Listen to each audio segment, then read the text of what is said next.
The story of Frank A. Vanderlip. In the year 1880, a young farmer boy entered a machine shop in Aurora, Illinois, to work as an apprentice.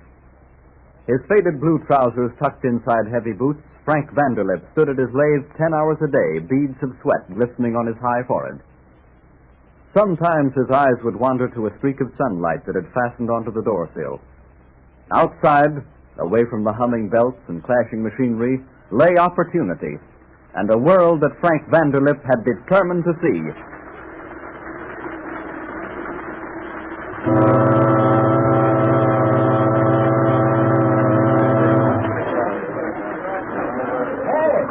Hey, Frank. Where you going? Hello there, Win. Sort of thought you'd be waiting for me here. Let's walk down by the river. Sure, but I can't stay long. Tomorrow I'll have dinner ready. So long, Vanderlip. Oh, night, Mr. Higgins. That was Mr. Higgins. He's shop foreman. He dresses like a dude. Oh, that's because he's from the city. He always makes fun of my clothes. Says I look like a hayseed. Oh, but I can't help it. These are the only clothes I have. Don't worry, Frank. Maybe someday you'll be shop foreman. Oh, no. Ever since I met Mr. Higgins, I've been thinking of that. If I was shop foreman, I might get to be like him. I want to do something better. I can't say I blame you. Oh, what's that book under your arm? Oh, it's just a book. I read it during lunch hour. Oh, who wrote it? Shakespeare. Let's see it. Romeo and Juliet. That's a fine thing to read in a machine shop. You won't get any place that way. Why don't you read something useful? Everybody who amounts to anything has read Shakespeare.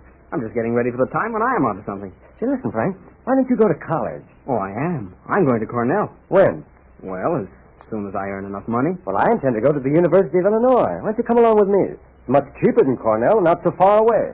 Hey, we could start next term. But I haven't the money. Oh, you've enough for 1 year. Worry about the rest when the time comes. Say, if you don't leave that machine shop now, you'll be here all your life. Win, I believe you're right. We'll both start in together next term, huh?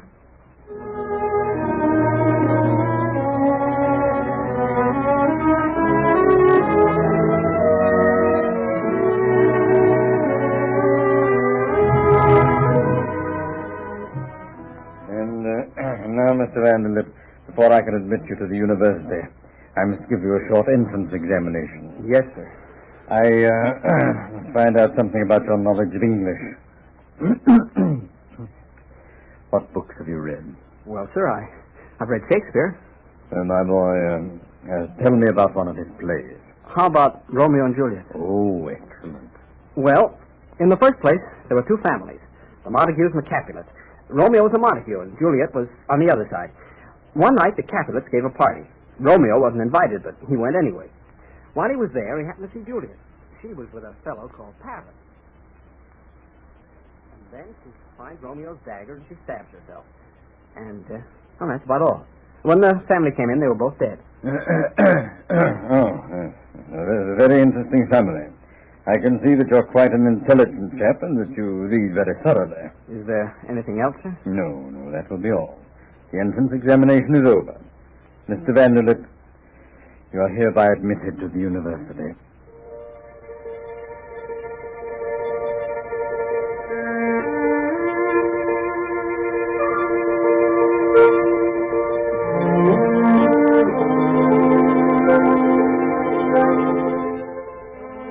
Vanderlip's account of Romeo and Juliet entitled him to enter the University of Illinois, but after a year, lack of funds forced him to leave college and return to work. In Chicago, he obtained employment in a broker's office where he studied the technique of high finance. 3 years later, he became a cub reporter on the Chicago Tribune. Exciting times were now in store for young Frank Vanderlip. He was sent to interview murderers, visiting statesmen, and Indian Rajas. As printer's ink fused with his blood, Vanderlip mounted higher, attaining the post of financial editor.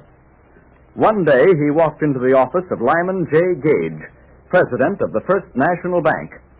I have $3,000, Mr. Gage. The money was left from my father's estate, and I've decided to invest it. A good idea.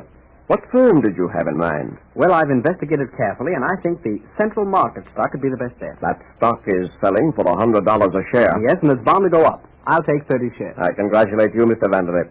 I believe you've made a very wise investment.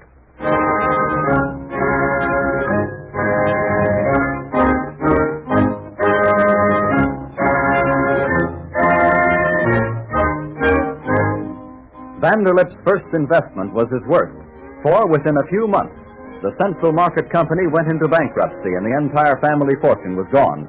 But Vanderlip was no longer a timid country boy, and furthermore, his prestige as financial editor was at stake. So, at a meeting of the company's creditors... Gentlemen, since the Central Market Company is insolvent, we must attempt some method of reorganization. Mr. Gage, I have a word to say first. But, Mr. Vanderlip, this is rather irregular. Yes, the Central Market Company was rather irregular also. I've done some more investigating, gentlemen, and I found that I was the only person who paid any money for this stock. The rest of you men obtained the stock free. What, sir? Yes, and I can prove it. There's also a law in Illinois which says that stock has to be paid for in full. Now, before you gentlemen decide to reorganize, you'll have to pay me in full for my shares of the stock. Why, that's preposterous. Well, it can't possibly be done. Gentlemen. You can discuss it as long as you want, but in the end, I'm going to get my money. Mr. Vanderlip, you are quite right. The money's coming to you, and I personally will see that you get it.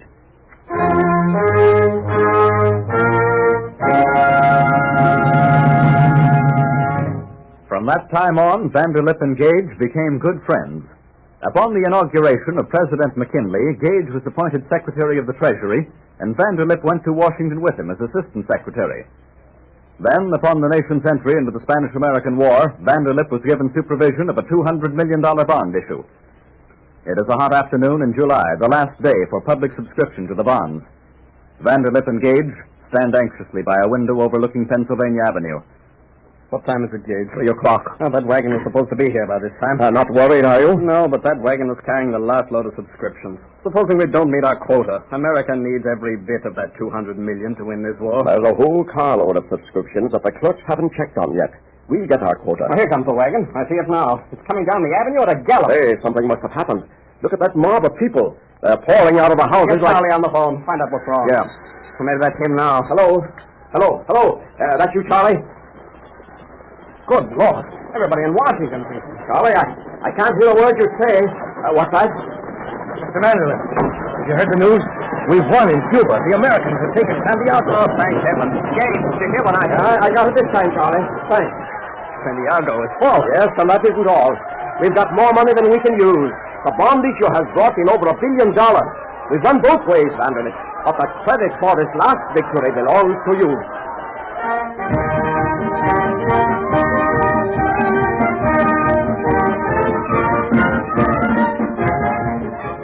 Vanderlip's success with the government bond issue brought him fame throughout American financial circles. Hearing of his ability, conservative James Stillman, head of the National Citibank in New York, offered him the position of vice president. Vanderlip accepted, but other bank officials looked askance at the young newcomer. I would not attempt to tell you how to run the bank, Mr. Stillman, but as a director, I feel there are some things you should know. Yes, Mr. Peters? It's about this young Vanderlip. Since he's been here, he has instituted a very peculiar practice. I refer to his soliciting of accounts. He's been writing letters to prominent businessmen asking for their accounts. Yes, I know about that. Until he came here, this bank has never solicited an account. I regard it as extremely unorthodox. Well, perhaps so. But he's brought in a lot of money. This is another matter, too. He has recently written some magazine articles. Yes, I agree with you on that point. It's not good business for a banker to write for magazines. I'll speak to him about it later.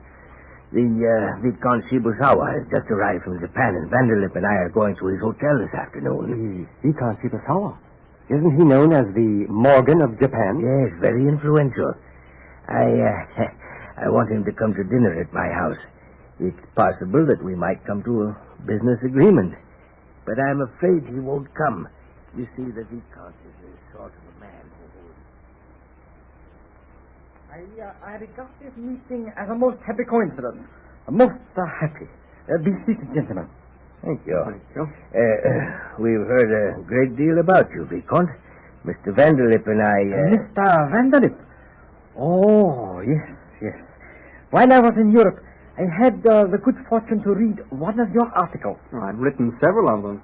This was regarding commercial invasion of Europe. Very interesting. I have had it translated into Japanese. See, it is painted on this scroll. Well, I'll send you the others if you wish. I shall look forward to reading it. But better yet, we might have a talk sometime. I'm giving a dinner next Saturday, Vicomte. If you could consent to attend. I should be delighted. Mr. Vanderlip will be there, of course? Of course. Ah, good, good. Then I shall see you both next Saturday. And I am sure we shall come to some agreement on your proposition. Good day, sir. I'll expect you at 8. At 8. Good day. The elevator's this way. Yes. Well, Vanderlip, it looks as though we've accomplished our purpose.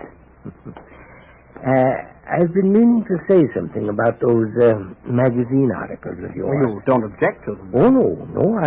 I was thinking that they might be good publicity for the bank if we could print them privately. Oh, an excellent idea. I've always thought that there shouldn't be so much secrecy about banking. If you run everything on the square and give the public confidence in you, you're bound to come out ahead. I'm very proud of you, Vanderlip. You're my protege. And someday, very soon, you will be president of the greatest bank in America. Wow. That's what I had in mind when I hired you. Going up? Oh, no, I've already gone up a long way.